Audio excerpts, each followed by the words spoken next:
But if you don't show up at all, then you self-prophesize, and that's what you create. See, as long as you keep showing up and saying, I'm here, I'm here, I'm here, someone will hear you. I'm here with Academy Award winner, just somebody has just idolized all your work all my years, Miss Whoopi Goldberg. And what a great, you look amazing. Thank you. How does it feel to be here tonight for the Oscars recording? I'm sorry. It's great. I love the Oscars because there's no guarantee you're ever going to get nominated for one. So to see people get nominated makes me happy. And all the conversation that's been around this year's Oscars, do you think that it's going to enact change, or is it just talk? A couple of years ago, Jesse Jackson went off when Quincy was directing the show and I was the host. And we're still having the conversation. But, is it Oscar so white? What exactly we're talking about? Because a lot of people have been left out. Can you name 2 Japanese or Chinese actors that have ever been nominated for Academy Award, other than Kurosawa, the director? No. We know maybe 1 Native American that's been nominated. So there's a lot missing, And to say don't show up is to keep the Oscars so white. See, I'm here because I need them to see that I'm here.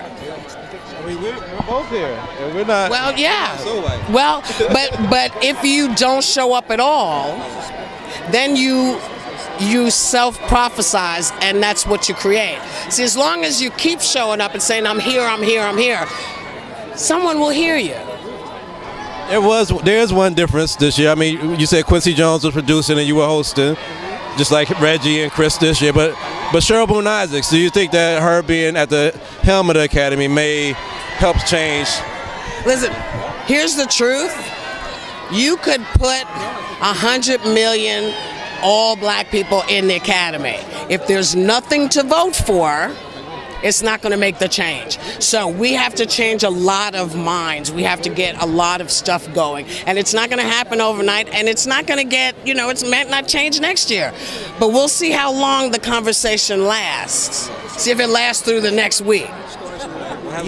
How are you guys doing? Really well. How you doing, Sade? Good. I mean, I got a good laugh last night seeing the film. Okay. You guys are both hilarious. Thank you. And, the catfish phenomenon is something that goes on, with this whole era with the internet. If you guys were to make a catfish profile, what would you put on it? If just for fun, if you made one for fun. I don't know. Maybe I've always wanted to live in another country, so maybe I'll say that I'm from Argentina or something crazy like that. That was fun. Ooh. And then somebody would try to speak to me. Well, that's the thing. Google Translate comes in. They'll start talking Spanish to you. Right. Okay. I Never mind. Never mind. Right. Yeah. I don't know. You get to pretend to be someone else for just a second. That's my whole career. This is true. I guess you could pick any of your former roles and just type it out. Play it. That's the only way to do it, because I spend most of my time pretending to be somebody else. This is true. Yeah. Or you could just be yourself because that's right. No one would believe it. Yeah. No one would believe it. That would be that would actually be a good move for Catfish. It's this is not EGOT winner Whoopi. Right. No way. No way. I love that. I might. No, I won't. Well, Tiffany has talked so much about how, she loves you and wanted you to be her mom growing up, and now you got to play her on-screen mom. What was that experience like, creating that bond? Well, it was like, it's like you do with people you like. It's like, come here, let's play. And she wanted to play. And so that was heaven. So we got to have a good time. We laughed a lot. And it was interesting to be with Shantika in a scene and have Tyler directed in so many different directions. I have not seen the movie yet, so I don't know what ended up happening, but there were many variations. Because he would say, well, now let's say he was a little man who you met at a conference. And I said to him, when you say a little man, do you mean a diminutive man? He said, yes. So then I did a whole thing about how their father was much smaller than me, but that because he fit on my shoulder, we got along. You know.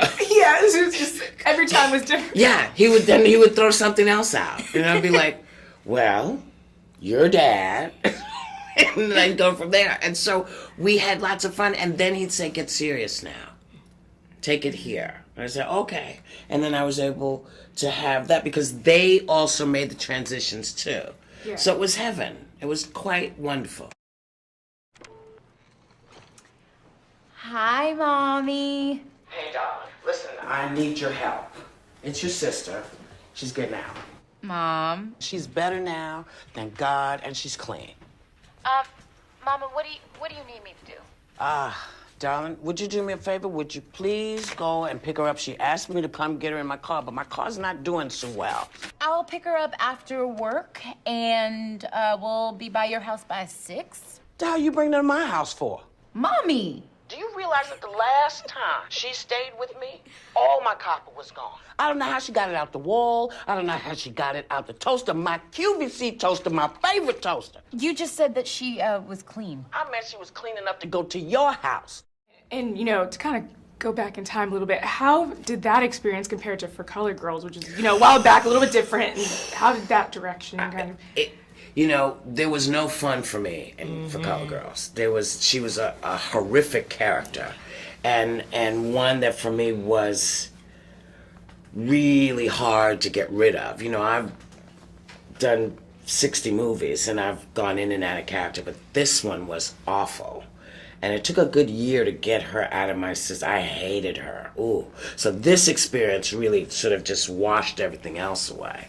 Yeah, that was a rough one. That was a rough lady. Ooh. Yeah. At least this one you got to laugh and yes, and improvise. yes. And Amber, what was it like for you? I mean, it's like a fun family. Yeah, it was. It was actually a lot of fun. We shot it in 10 days. Yeah. So it was that pressure to be present all the time, you know, because we wanted to get it done. But also do such a great job for Tyler and for everyone that, you know, you want to be there for the people that you're on stage with, on set with. Not stage. I just got off the stage a year ago. So I've been saying stage for a year. That's all right. Same thing. On set with. But at the same time, it was like, I'm in a movie with Whoopi Goldberg and Tika Sumpter and Omari Hardwick and Tiffany Haddish. Like, you know, I'm living the dream, so. This is her first movie. Yeah, it's my I first didn't know film. that. This is her first movie. Congratulations. Thank you. You were amazing. Thank you so much. Thank you guys so much.